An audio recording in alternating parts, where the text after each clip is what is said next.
Spencer. Now when I see a film or a TV programme about the royal family, it kind of goes one or two ways for me. I'm either really interested or not interested at all. I mean, when I first heard about The Crown, I thought to myself, nah, it's not really for me. But then when I started to watch it, I was hooked and I thought it was absolutely brilliant. And I do like a lot of other films involving royal families, such as The King's Speech. So I think I have mixed feelings about films to do with the royal family, is because a lot of people expect a lot of authenticity and truth and reality as to what events actually happened during a particular time. And focusing on particularly Princess Diana is a very, very sensitive subject, because people have different perceptions of her and how Charles treated her and how she was perceived by the press and the media. So it is quite a sensitive thing to make a film about Princess Diana. And when I first heard about Spencer, it really caught my attention. The reason being is because, of course, it's about Princess Diana. Anything to do with her I think is really fascinating, regardless of your opinion of her. But another reason why I responded like, oh, that's interesting, to this film is because Kristen Stewart plays Lady Diana. So in the role of one of the world's most iconic women was an actress who has been under an awful lot of criticism over the years. But for me, given the fact that it was Kristen Stewart in the role,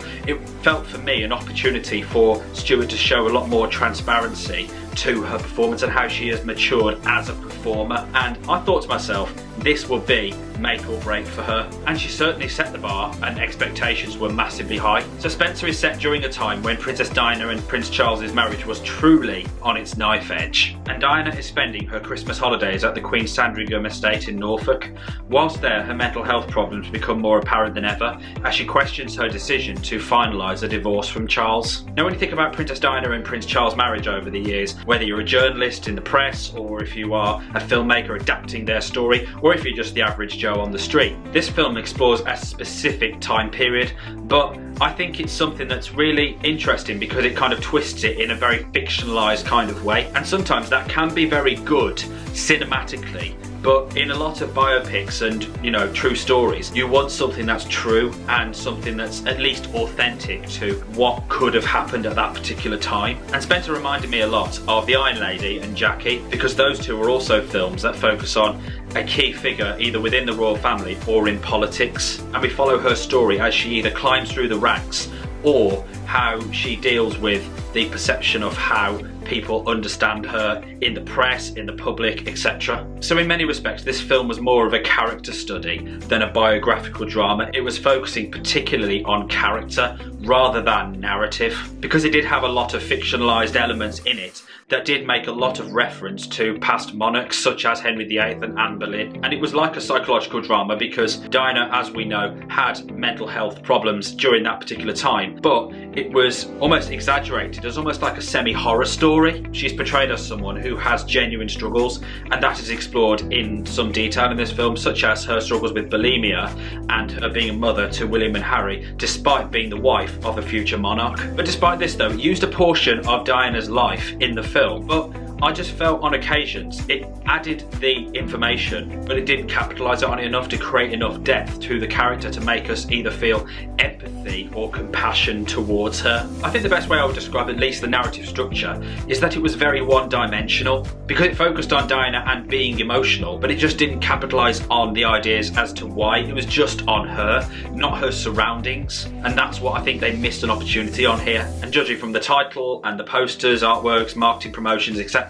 the film solely focuses on Diana, and there's barely any involvement at all from any other members of the royal family. We got the Queen and the Queen Mother and Princess Margaret at a glimpse for one particular shot, but besides that, it was mainly focusing on her. And Kristen Stewart's performance was absolutely central to everything in this film. Before I talk about her performance, I still find it astonishing how much she totally transformed herself into this role of Diana. She's almost unrecognisable. Is that really the same girl who was in the Twilight series? Because it's just very different than anything she's done so far. To be fair, her performance was very good, and that's what I will applaud films like The Iron Lady and Jackie for, because although structurally in the narrative it wasn't particularly good, the performance saved the film from it being very poor. And you could really tell her commitment and dedication to the role, because even though it took her 6 months to perfect it, she did a fantastic job in capturing that British accent in almost the exact same way as how Diana spoke. I mean, if you compared Diana's voice to Kristen Stewart's voice as Diana, they'd almost be identical, and it's just extraordinary how much work and graft that she put into the performance, and that's what I will applaud her for. And despite the fact that most of the film was of Kristen Stewart pretty much as Diana, crying or feeling emotionally distressed, it still lacked that emotional connection for us to feel engaged or empathetic towards her. But that isn't necessarily a criticism of Kristen Stewart's performance as Diana. It was more so the structure of the story and how it was done. It just felt like it was missing something, and it's a shame because the structure of the story didn't quite match the brilliance of Kristen Stewart's performance. And again, the same issue with the Iron Lady and Jackie. But in fairness, Kristen Stewart did everything she could. She was given a script, she gave a performance, she showed a commitment and dedication to the role, and she did absolutely fantastic. And there's almost a complete guarantee that she'll get an Oscar nomination. Whether she'll win or not, I don't know, even though she's the front runner, but we'll have to just wait and see. So overall, Spencer is a film that I didn't dislike intensely, but I also didn't like it either, so it was just on the very average par. It was purposely a fictionalised account of Princess Diana and the events that happened during that particular time. And sometimes it's things like that that get on my nerves, because the whole point of a film about a real person or a real event is to capture that authenticity and truth. And unfortunately, it didn't quite do that. But despite that, Kristen Stewart's performance was great. And I think, to be honest, it's about as Hollywoodized as any kind of biographical story could possibly get. So what did you think of Spencer? Have I been too harsh on it? What did you think of Kristen Stewart's performance? Do you think she deserves the Oscar? Let me know in the comments below. And as always, if you did want to enjoy this video, then please hit the like button and subscribe for more, and have a notification bell tick so you're notified when I upload a new video. And I'll catch you in the next one. Take care, everybody.